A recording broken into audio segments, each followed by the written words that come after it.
오늘 우리 교회 우리 조이풀 콰이어에서 또 코로나도 또 이렇게 발병하신 분도 계시고 또 여러 가지 어려움이 있어가지고 오늘은 조이풀 콰이어가 함께하지 못했습니다. 여러분들 지속적으로 기도해 주시는 가운데 조이풀 콰이어 같이 예배하고 또 주님 앞에서 우리 교회 예배가 더 풍성해질 수 있도록 함께 마음 모아 주시면 좋겠습니다. 2주 연속해서 제 목 상태가 좋지 않은 것을 여러분에게 다시 한번 양해의 말씀을 드리겠습니다. 부활은 모든 그리스도인들이 우리가 믿고 또 따르는 가장 중요한 사건 중에 하나입니다. 이 부활 사건을 어떻게 받아들이냐에 따라서 우리의 믿음의 정도, 우리 믿음의 강도가 결정된다고 해도 과언이 아닙니다. 아마 기독교 세계에서 이 부활을 우리 한국 교회처럼 그렇게 크게 기뻐하지 않는 나라는 드물 것입니다. 많은 전 세계 교회들이 부활절이 되면은 퍼레이드를 열고 축제를 열고 휴가를 갖고 하는 등 이 부활주일은 그야말로 크고 놀라운 사건으로 또 기념하고 또 기억하고 있는 것입니다. 왜 유달리 우리 한국 교회에서 이렇게 부활이 중요하지 않게 여겨질까요? 그것은 우리 한국 교회, 제가 판단하기로는 우리 한국 교회가 가지고 있는 잘못된 신앙관 때문입니다. 원래 우리 한국 사람들은 종교심이 많을까요? 적을까요? 예, 종교심이 굉장히 많습니다.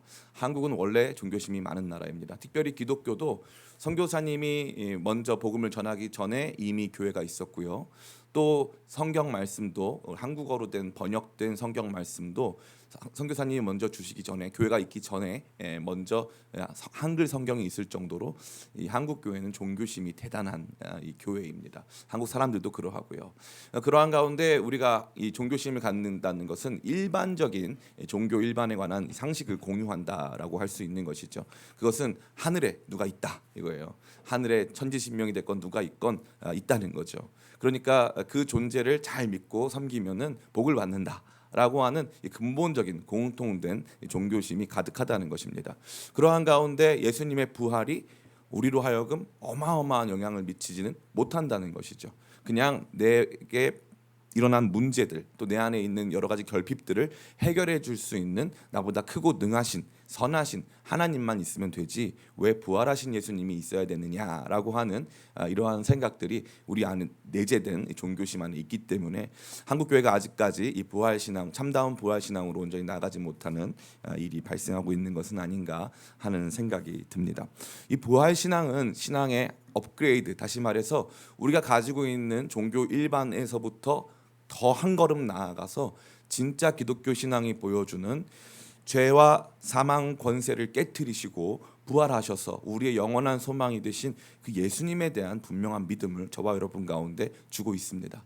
이것이 가장 큰 약속이고 가장 큰 확증임에도 불구하고 이 부활 신앙을 온전히 받아들이지 못하고 있는 많은 성도들. 그러면 우리는 어떻게 이 신앙의 진일보, 다시 말해서 단순히 하나님 믿고 의지하는 신앙을 넘어서서 부활하신 예수님을 만나고 체험하고 그분 안에서 새로운 능력을 발견할 수 있는 신앙의 단계까지 나아갈 수 있겠습니까? 오늘 이 말씀 속에 그 정답이 들어 있습니다. 오늘 말씀 같이 살피면서 어떻게 우리가 참된 부활 신앙으로 나아갈 수 있는가를 다시 한번 깊이 새겨보는 저와 여러분 되시기를 예수님의 이름으로 축원합니다. 아멘. 이 요한복음은 다른 복음서와 달리 이 부활에 대한 이야기를 마치 연극처럼 보여주고 있습니다. 이 연극이라고 하는 것은 이 구성 요소들이 갖추어져 있어야 되거든요. 연극은 굉장히 작은 공간, 연극에서 뭐 대자연을 표현할 수는 없으니까 연극은 굉장히 작은 공간을 이렇게 보여주면서 이야기를 풀어갑니다. 오늘 예수님의 이 부활 사건을 다루고 있는 요한복음 이 말씀에서도 동일하게 작은 공간 앞에 우리를 서게 합니다. 그 공간은 어디일까요? 바로 예수님의 무덤 앞입니다. 이 무덤 앞에 우리를 인도하고 있는 것이죠. 다른 복음서는 이 무덤에서 예수님이 시신이 더 이상 존재하지 않는 것을 확인한 여성들이 제자들에게 달려가는 그런 장면을 많이 보여주는데, 여기는 이 요한복음만큼은 분명하게 이 빈 무덤 앞에서 이루어지는 대화, 이 빈 무덤 앞에서 사람들이 보여주는 행동, 그러한 것들이 자세히 등장하고 있다는 것이죠. 그리고 또 한 가지 뭐가 필요합니까? 주인공이 있어야 될 거 아니겠습니까? 가만히 보니까 이 빈 무덤 앞에 이 모든 이야기의 주인공이 등장합니다. 누굴까요? 예, 바로 막달라 마리아입니다. 막달라 마리아. 보니까 여기 자세히 보니까 1절에 이렇게 되어 있습니다. 안식 후 첫날 일찍이 아직 어두울 때에 막달라 마리아가 무덤에 와서 돌이 무덤에서 옮겨진 것을 보고. 아멘. 막달라 마리아 혼자 온 것 같으시죠? 근데 가만히 보니까 2절 보니까 혼자는 아니었어요. 시몬 베드로와 예수께서 사랑하시던 그 다른 제자에게 달려가서 말하되 사람들이 주님을 무덤에서 가져다가 어디에 두었는지 우리가 알지 못하겠다.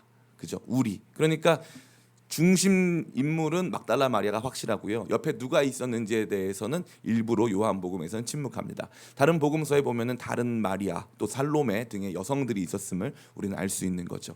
요한복음은 일부러 막달라 마리아를 더 부각하여 보여줌으로써 저와 여러분 모두를 더 실감나게 이 부활의 현장 앞으로 인도해주고 있는 것입니다.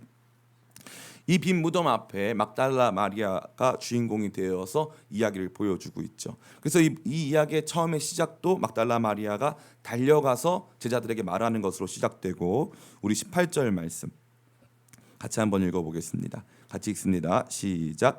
막달라 마리아가 가서 제자들에게 내가 주를 보았다 하고 또 주께서 자기에게 이렇게 말씀하셨다 이르니라. 아멘. 여기 보니까 막달라 마리아로 시작해서 뭘로 끝납니까? 막달라 마리아로 끝나는 거예요. 막달라 마리아가 빈 무덤을 발견하고 제자들에게 그것을 증언하고 또 막달라 마리아가 예수님을 만나고 또 제자들에게 증언하는 이러한 내용을 통해서 우리는 이 부활 사건과 막달라 마리아가 굉장히 긴밀히 연결되어 있음을 확인할 수 있는 것입니다. 자, 그렇다면 이 부활의 현장에서 마치 영화처럼 또 연극처럼 드라마처럼 저와 여러분 앞에 펼쳐져 있는 이 막달라 마리아의 모습, 그 안에서 우리는 무엇을 발견할 수 있습니까? 첫 번째, 막달라 마리아의 성급함을 발견할 수 있어요. 성급함, 그죠? 막달라 마리아가 왜 놀라 자빠집니까? 우리 1절에 보니까 안식 후 첫날 일찍이 아직 어두울 때에 막달라 마리아가 무덤에 와서 돌이 무덤에서 옮겨진 것을 보고, 막달라 마리아가 그 안에 시신이 없는 것을 확인했는지 안 했는지는 모르겠지만 확실한 것은 막달라 마리아가 보기에 무덤에 큰 돌이 열려졌다는 사실만으로도 지금 무언가 큰 문제가 발생했다는 생각을 들고 그것으로 말미암아 빨리 뛰어가서 예수님 시신이 없다라고 강하게 표현하고 있는 것입니다. 그리고 나서 또 보니까 막달라 마리아는 모든 부분에 있어서 성급한 모습을 많이 보여주고 있습니다. 우리 15절에도 보니까 이렇게 되어 있어요. 예수께서 이르시되 여자여 어찌하여 울며 누구를 찾느냐 하시니 마리아는 그 동산지기인 줄 알고 이르되 주여 당신이 옮겼거든 어디에 두었는지 내게 이르소서 그리하면 내가 가져가리이다. 이 마리아는 예수님의 시신을 들 수 있는 힘이 있을까요? 없을까요? 없어요. 내가 가져가겠습니다. 제가 하겠습니다. 달려 막 뛰어당기고 있고 사소한 일을도 굉장히 이렇게 강하게 표현하고 또 행동하는 그러한 모습을 우리는 볼 수 있는 것입니다. 그러니까 이 막달라 마리아의 행동이 그렇게 긍정적으로만 묘사된 것 같지는 않다라는 것을 우리가 알 수 있는 것이죠. 두 번째로 이 막달라 마리아는 무지했습니다. 막달라 마리아는 굉장히 무지했어요. 그래가지고 예수님의 이 무덤 안을 보았음에도 불구하고 그것이 무슨 뜻인지를 전혀 캐치하지 못했습니다. 첫 번째, 무엇을 보고 알 수 있습니까? 막달라 마리아는 천사들을 처음 만났어요. 우리 11절부터 13절까지 말씀 같이 한번 읽어보겠습니다. 시작. 마리아는 무덤 밖에 서서 울고 있더니 울면서 구부려 무덤 안을 들여다보니 흰옷 입은 두 천사가 예수의 시체에 누웠던 곳에 하나는 머리편에 하나는 발편에 앉았더라. 천사들이 이르되 여자여 어찌하여 우느냐 이르되 사람들이 내 주님을 옮겨다가 어디 두었는지 내가 알지 못하니이다. 아멘. 마리아는 천사들을 만났습니다. 그런데 자기가 만나고 있는 사람이 천사인지 아닌지 알았어요? 몰랐어요? 몰랐어요. 아무래도 수상한데, 왜냐하면 예수님 시신이 없고요. 울면서 다시 봤더니 아까는 없던 이 사람처럼 생긴 존재가 있단 말이에요. 그럼 당신들은 누구십니까? 막 이래야 되는데 마리아는 그런 거 캐치하지 못합니다. 그냥 예수님 시신 어디 갔냐 이거예요. 계속 그것만 찾고 있는 거예요. 예수님 시신 누가 가져갔습니까? 어디 갔습니까? 그리고 재미있는 표현이 있는데 12절에 흰옷 입은 두 천사가 예수의 시체에 누웠던 곳에 하나는 머리편 하나는 발편에 있었다고 되어 있는데 이게 정확하게 뭐를 보여주냐면은 언약궤, 구약성경 시대에 보면은 언약궤 위에 이 언약궤 뚜껑이 있어요. 이 언약궤 뚜껑이 시은좌라고 하는데 은혜의 보좌란 뜻이에요. 시은좌는 은혜를 베푸는 이 장소 이 뜻입니다. 이 시은좌의 모습이 어떻게 되어 있냐면 천사가 양쪽에 이렇게 있고 그 날개가 양쪽 서로를 향하여 있는 거예요. 이게 언약궤 안에 있는 이 시은좌의 분명한 상징과도 같은 모습입니다. 그런데 여기에 분명히 천사들이 그러한 모습으로 예수님의 머리편 발편에 있었다는 것은 이제 예수님께서 은혜를 베푸시는 바로 그분이 됐다라는 것을 보여주는 거거든요. 근데 마리아는 이거 이해합니까? 못합니까? 못해요. 못합니다. 마리아는 이런 거 몰라요. 마리아의 모든 관심은 뭐에 있는 거예요? 예수님 시신이 없어졌다 이거예요. 아니 내가 사랑하는 예수님 시신이 없어진 게 제일 중요한 문제고, 이런 내용들은 정말 남 놓고 기억자를 보여줘도 뭔지 모르는 거예요. 아무리 말씀을 들려줘도, 아무리 내용을 보여줘도, 심지어 천사가 나타나도 어디 있는지 모르겠다. 우리 주님 어디 갔냐 이것만 묻고 있는 것입니다. 성급한 마리아, 또 무지한 마리아를 우리가 보게 됩니다. 마지막 세 번째로 마리아의 모습은 집착하고 붙잡는 마리아의 모습입니다. 우리 말씀 같이 한번 읽어볼까요? 17절 말씀, 우리 16절 17절 같이 한번 읽어보겠습니다. 시작. 예수께서 마리아야 하시거늘 마리아가 돌이켜 히브리 말로 라보니 하니 이는 선생님이라는 말이라.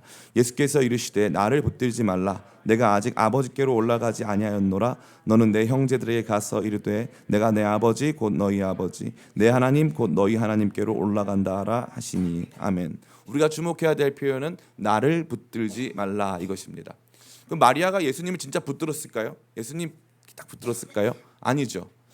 근데 마리아의 생각이 예수님을 붙들고 있던 거예요. 어떻게 붙들고 있었습니까? 예수님은 인간적인 예수님.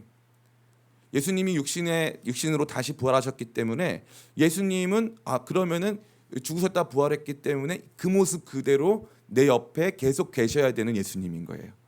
그러니까 마리아의 생각은 그 다음 차원을 볼 수가 없는 거예요. 그냥 지금의 예수님이 너무 좋기 때문에 그 예수님을 꼭 붙잡고 싶었던 거예요. 그 마음을 아시는 예수님께서 마리아에게 나를 붙들지 말라고 말씀하시죠. 붙들지 말고 예수님께서 자기에 대해서 일어날 일을 말씀해 주시는데, 그게 뭐냐 하면은 내 하나님 곧 너희 하나님께로 올라간다 하라 하시니. 부활하신 예수님이 우리와 이제 육체적으로 함께 하시는 게 아니라 예수님께서 부활하신 부활체의 모습으로 하나님 보좌 우편에 올라가셔야 되거든요. 근데 예수님의 승천을 이 마리아는 받아들일 마음도 없고 받아들일 생각도 없는 거예요. 마리아는 무조건 부활하신 예수님이 계시니까 꼭 붙잡아야지 이 생각만 하고 있는 것입니다.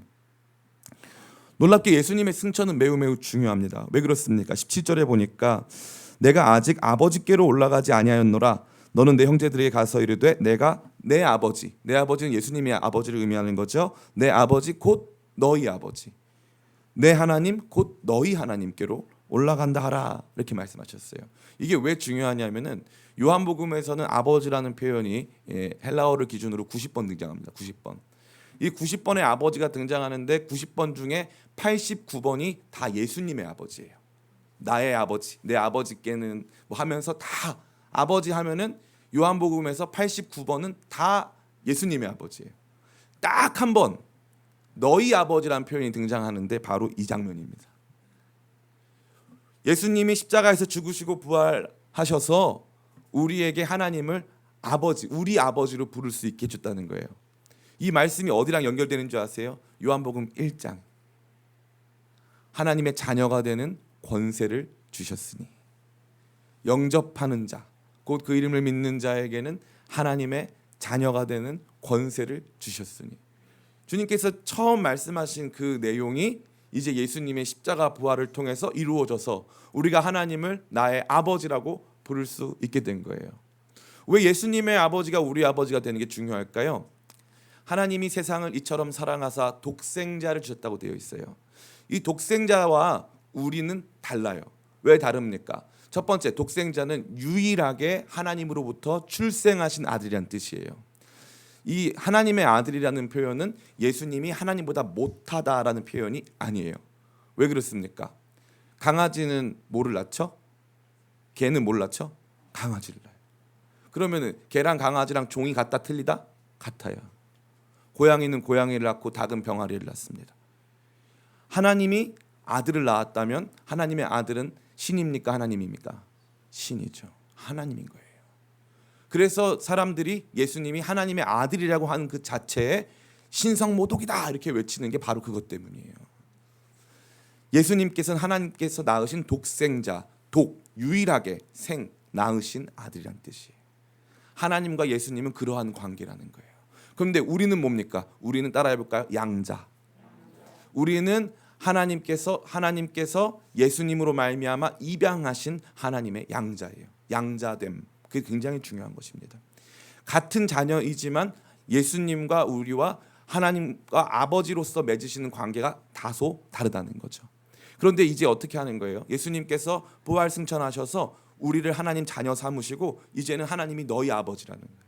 하나님이 너희 아버지. 이 말이 얼마나 중요하냐면 예수님께서 이렇게 말씀하세요.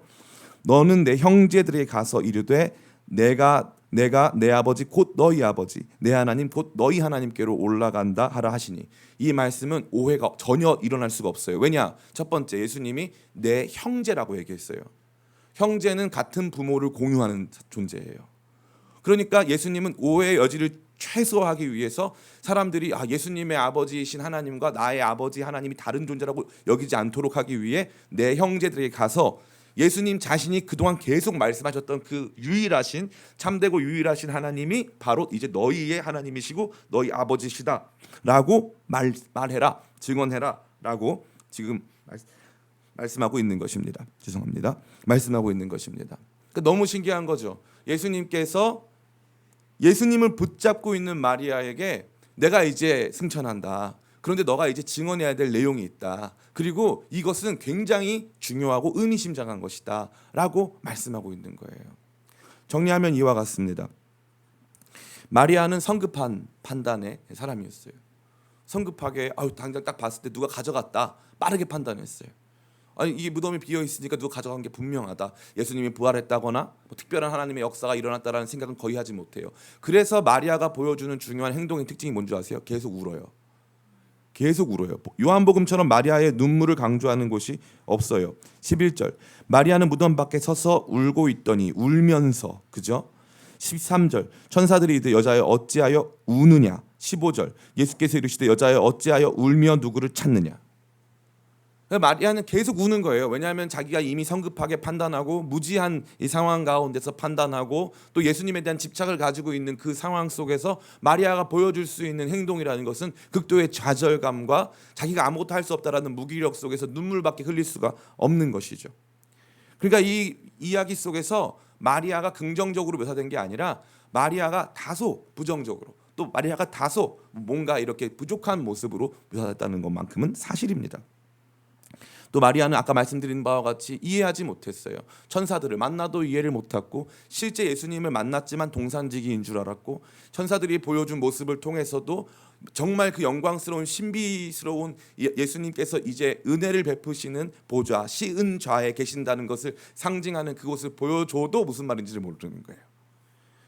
그리고 마리아는 철저히 인간적인 관심으로 예수님을 붙잡았어요.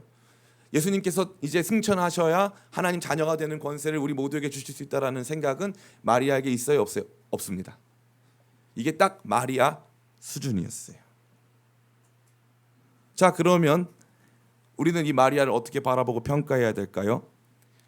우리가 이 마리아에 대해서 마리아가 보여주는 부정적인 행동과 생각과 마음, 이 모든 것들에 대해서 판단하기 앞서서 한 가지 발견할 게 있어요. 그게 뭡니까? 제가 뭐라 그랬어요? 이 빈 무덤 연극 세트장처럼 펼쳐져 있는 이 빈 무덤 이야기의 주인공이 누구라 그랬어요? 마리아라 그랬어요. 막달라 마리아. 이 막달라 마리아가 예수님 부활의 첫 번째 증인이에요. 예수님께서 직접 처음으로 유일하게 단독으로 만나 주신 사람이에요. 그리고 마리아는 어떻게 됐어요? 마리아는 처음에 그녀의 증언은 무덤이 비어 있어요였어요. 누가 가져갔나 봐요예요. 근데 그녀의 증언이 바뀌었어요. 내가 예수님 만났어요. 예수님이 이제 승천하신다고 하세요. 예수님이 이제 하나님이 우리 아버지라고 하세요. 내가 예수님 만났어요. 잘 보세요. 마리아의 증언이 달라졌어요. 완전히 업그레이드 됐어요. 처음에 그녀의 증언은 그녀의 성급함과 무지함과 그녀의 집착이 드러나 있는 증언이에요. 제가 말씀드렸죠. 마리아가 예수님에게 뭐라고 말하냐면은 아니 예수님의 시신이 없어요. 어디 있는지 알려주시면 제가 가져갈게요. 마리아는 그런 능력이 없어요. 그런데 굉장히 성급하고 무지하고 또 집착을 가지면서 예수님 시신에만 몰입하고 있었던 마리아입니다. 근데 이 마리아가 어떻게 됐어요? 바뀌었어요. 그녀의 성급하고 무지하고 집착 가득한 증언이 분명하고 확실하고 의미심장하고 고차원적인 증언으로 바뀌었다 이 말이에요. 그리고 그녀가 첫 번째예요. 첫 번째. 요한복음은 일부러 그녀를 다른 여성들과 섞지 않습니다. 막달라 마리아가 보여준 그 모습을요, 그녀가 가지고 있는 겉모습은 굉장히 부정적으로 묘사가 되고 있지만 계속 울 수밖에 없고 무지한 모습을 보일 수밖에 없고 계속 당황할 수밖에 없는 연약한 여성의 모습으로 보여주고 있지만, 놀랍게도 마리아가 변화된 모습만큼은 너무 대단한 거예요. 왜 그럴까요? 그것은 바로 예수님에 대한 열심 때문이에요. 열심. 오늘 이 본문, 원래는 제 설교 제목이 원래 열심이었어요. 열심. 근데 못 알아들으실 것 같아가지고 그냥 빈 무덤 앞에서 이렇게 바꿨어요. 마리아의 열심. 제자들은 안식 후 첫날 그 새벽에 무덤에 왔습니까? 안 왔습니까? 안 왔어요. 이 새벽에 무덤에 나왔어요. 제자들은 빈 무덤을 봤어요. 당황했습니까? 당황하지 않았어요. 그냥 이상하게 여겼어요. 베드로와 다른 제자 곧 사도 요한은 무덤을 봤지만 다른 사람에게 증언했습니까? 하지 않아요. 이상하다. 판단을 유보해요. 성숙한 모습을 보여줘요. 신중하게 바뀝니다. 근사해요. 당황하지 않아요. 뭔가 대단해 보여요. 그런데 마리아는 뛰어다녀요. 그런데 마리아는 울어요. 베드로도 울지 않았고 사도 요한도 울지 않았어요. 마리아는 울고 마리아는 뛰어다니고 마리아는 이 말 저 말, 시신이 어디 있는지 알려주시면은 제가 가져가겠습니다. 마리아는 예수님 붙잡으려고 하는 열정이 너무 보여서 예수님도 부담스러우신 나머지 나를 붙잡지 말라 이렇게 말씀하셨어요. 나를 붙잡지 말아라. 마리아가 너무 좋아하고 너무 예수님을 막 바라보기를 원하니까 나를 붙잡지 말아라. 예수님 말씀하셨어요. 신기하죠? 마리아가 보여준 건 뭐밖에 없어요? 열심. 열심. 너무너무 놀랍지 않습니까? 마리아의 모든 부정적인 모습들, 부족하고 연약한 모든 모습들 사이에 우리의 마음에 다가오는 것은 마리아의 열심이에요. 새벽부터 뛰어다니는 마리아, 예수님의 시신이 어디 갔냐고 천사가 되고 눈에 지금 뵈는 게 없는 거예요. 천사도 안 보이고 예수님도 안 보여. 그냥 우리 예수님 어디 갔냐 이거 외치고 있는 거예요. 제가 이 말씀을 준비하면서 처음에 주석책을 이렇게 읽는데 이 마리아의 모습이 많이 부족하다, 무지하다 이런 내용이 딱 있더라고요. 그래가지고 진짜 그러네, 진짜 그러네. 하나하나씩 확인해 보니까 마리아가 좀 부족한 모습이 많네. 이거를 막 확인하고 있는데 갑자기 제 안에 눈물이 흐르는 거예요. 마리아가 너무 부족한데 왜 성경에서 이렇게 중요하게 그렸을까? 우리는 이 마리아가 보여주는 능력의 한계, 이해의 한계에 집중해요. 근데 예수님은 누구를 만나주세요? 능력 없고 이해가 부족하고 집착하고 잘못됐지만 열심 있는 마리아 만나주세요. 그 마리아 찾아가셔가지고 당황하는 마리아 만나주시고 뭐라고 부르십니까? 여기 보니까 우리 같이 말씀 한번 읽어보겠습니다. 15절 16절 같이 한번 읽습니다. 시작. 예수께서 이르시되 여자여 어찌하여 울며 누구를 찾느냐 하시니 마리아는 그가 동산지기인 줄 알고 이르되 주여 당신이 옮겼거든 어디 두었는지 내게 이르소서 그리하면 내가 가져가리이다. 예수께서 마리아야 하시거늘 마리아가 돌이켜 히브리 말로 라보니 하니 이는 선생님이라는 말이라. 아멘. 예수님께서 처음에는 여자여 이렇게 물어보셨어요. 그런데 예수님께서 나중에 어떻게 하세요? 이름을 불러주세요. 마리아야, 마리아야. 동분서주 뛰어다니는, 누가 봐도 뭐 배울 만한 구석이 있지 않은, 누가 봐도 잘 모르는 부활, 그거 잘 몰라요. 성경 말씀 잘 몰라서 부활 잘 몰라요. 내게 중요한 건 예수님밖에 없어요. 아무것도 아는 것 없어요. 천사들 만나도 그거 무슨 뜻인지 모르고 예수님, 부활하신 예수님을 직접 만나도 뭔지 몰라요. 이게 말이에요. 근데 예수님 부활의 첫 번째 증인이고요. 예수님께서 남기신 가장 중요한 이 말씀, 예수께서 이르시되 나를 붙들지 말라, 내가 아직 아버지께로 올라가지 아니하였노라. 너는 내 형제들에게 가서 이르되 내가 내 아버지 곧 너희 아버지 내 하나님 곧 너희 하나님께로 올라간다 하라 하시니. 이 말씀 전해준 사람 막달라 마리아예요. 부족해도 능력 없어도 막달라 마리아가 보여준 끊임없는 눈물 속에 숨겨진 그 열심, 그 열심에 대해 주님께서는 아름다운 보석을 감춰놓듯 마리아의 투박한 모습 뒤에 감춰진 이 열심에 주님께서는 찾아오시는 거예요. 찾아오셔서 부활하신 주님이 제일 먼저 찾아오신 사람이 바로 막달라 마리아예요. 찾아오셔서 말씀하시는 거예요. 마리아야, 이름 불러주시고 놀라운 이야기 들려주시고.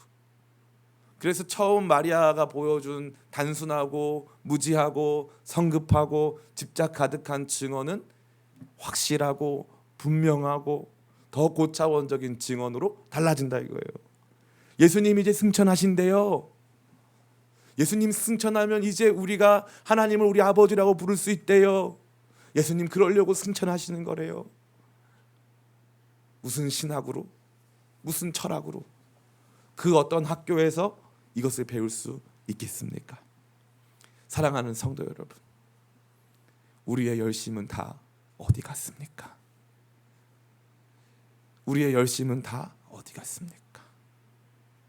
주님을 향한 동분서주, 언젠가부터 우리가 이 성숙을 외치기 시작하면서부터, 신중하고 성숙한 모습을 외치기 시작하면서부터, 이 성숙과 신중은 좋은 건데 이 성숙과 신중이 마치 냉담, 그 다음에 게으름, 혹은 이 성숙과 신중이 아무것도 하지 않음, 뒤로 가서 판단함, 이런 걸로 바뀌고 있는 것은 아닌지 모르겠어요.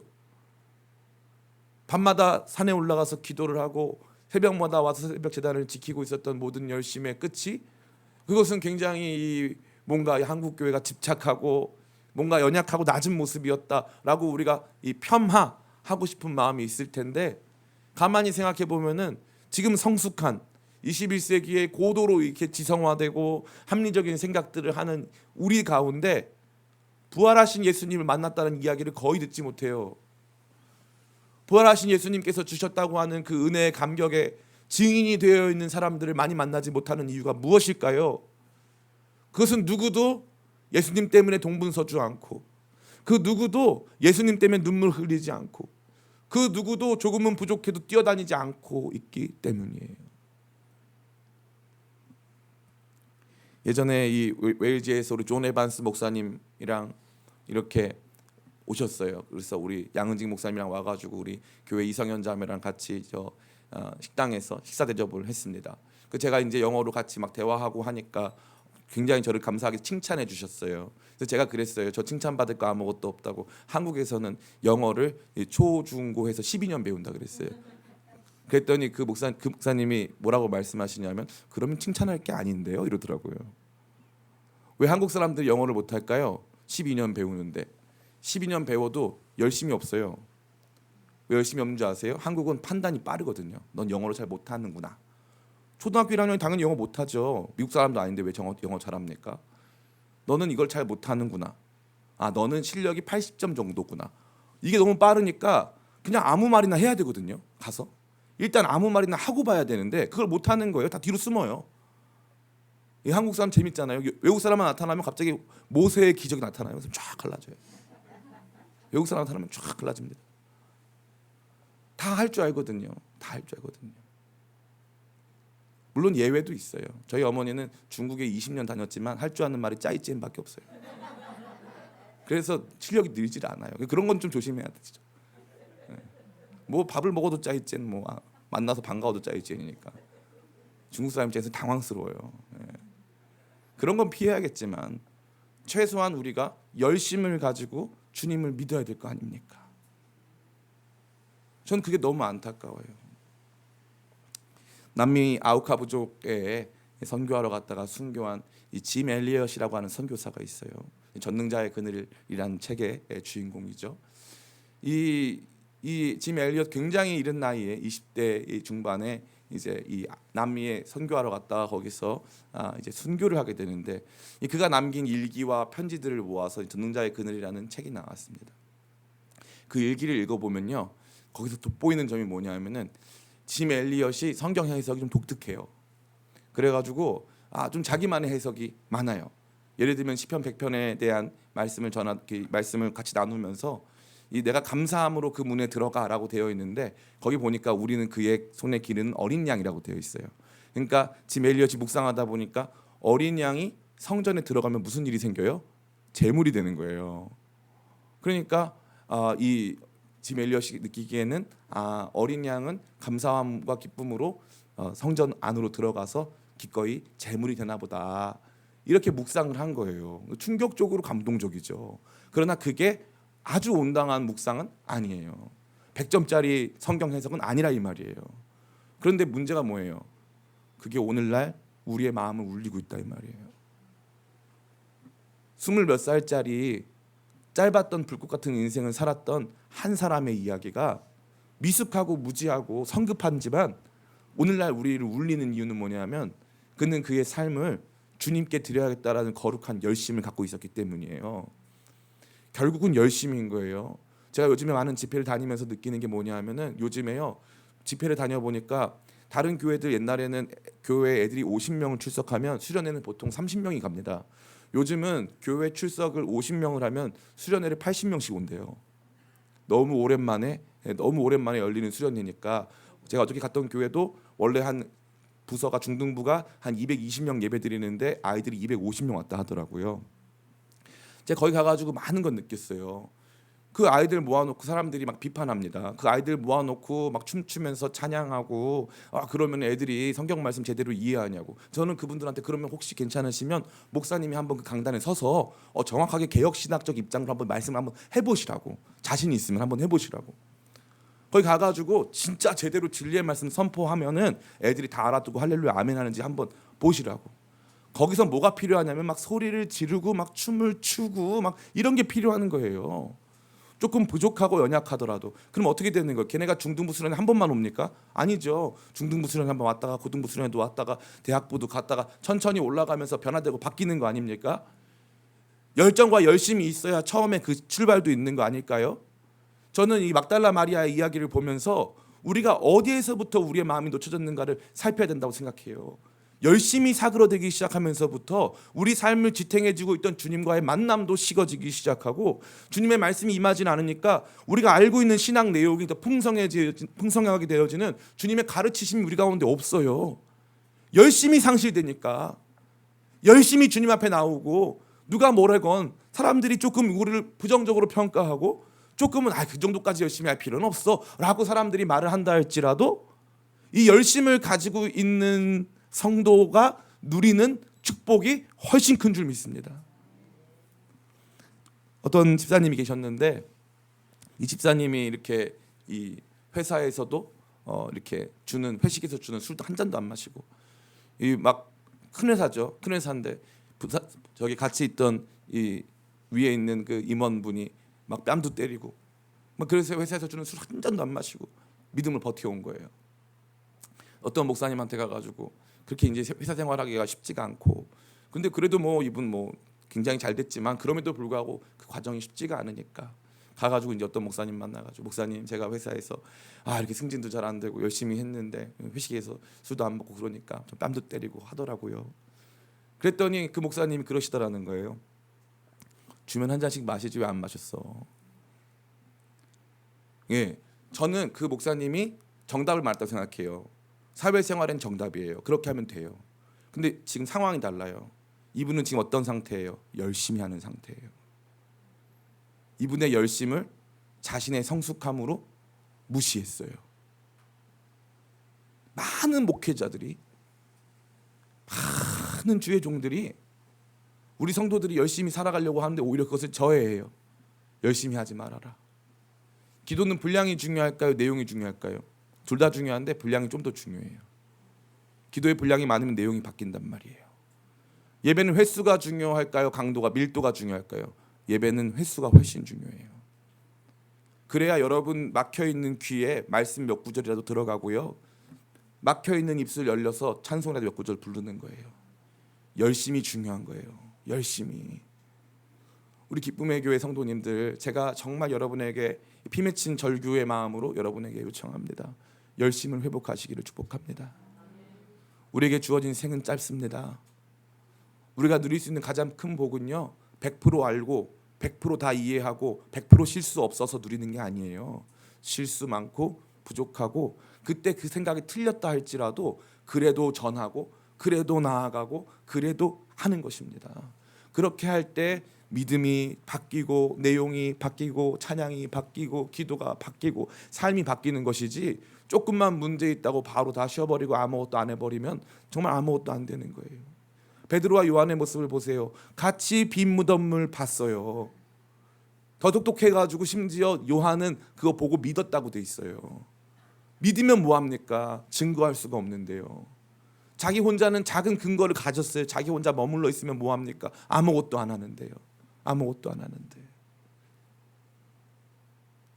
제가 이렇게 외부에서 사역하고 또 우리 쉐이커스 미니스트리 단체 사역을 이렇게 하면서 많은 분들이 저를 오해해요. 아, 이완 목사님 좀 유명해지고 싶은가 봐. 이완 목사님은 좀 이렇게 막 그런 일들을 좋아하나 봐. 그럼 저를 진짜 아시는 분들이 있는데, 제가 성격이 이 MBTI E가 아니고 I예요. I. 내성적이에요. 사람들이 저가 누군지를 몰랐으면 좋겠어요. 제가 지난번에 말씀드렸잖아요. 떡볶이집 가가지고 저를 알아보면 난감합니다. 난감해요. 저는 그런 거 되게 싫어해요. 그냥 저 교회가 잘 되는데 담임 목사가 누군지 몰랐으면 좋겠어요. 저 교회 성도들이 행복한데 담임 목사가 누군지를 몰랐으면 좋겠어요. 그게 제 소망이에요, 정말로. 뒤에서 보이지 않는 손으로 이렇게 움직여가지고 여러분 다 행복했으면 좋겠어요. 그게 제 마음이에요, 정말 마음이에요. 근데 제가 이거 왜 하냐면요, 그 쉐이커스 미니스트리 가면요, 작은 교회들 눈물 없이는 들을 수 없는 사연을 가지고 나와요. 그 교회에서 수련회 왜 안 하고 싶겠어요? 하고 싶죠. 수련회를 하고 싶은데 할 수가 없어요. 선생님들이 없고 아무도 없으니까. 거기 보면 막 뭐가 돼 있냐면은, 목사님 글이 하나 올라와요. 저는 2018년도에 목사님 개최하신 그 수련회 참석했다가 그때 하나님 인격적으로 만나서 이제 총신대학교 1학년 학생이 돼서 신학의 길을 걷고 있습니다. 열정만 가지고 시작했어요. 맨 땅에 헤딩하듯 시작했단 말이에요. 거기에 그 많은 청년들도 대부분 그런 모습이에요. 그 중에 거기에서 자원봉사하면 안 될 만한 애들도 많아요. 평상시 행실로 보나 성격으로 보나.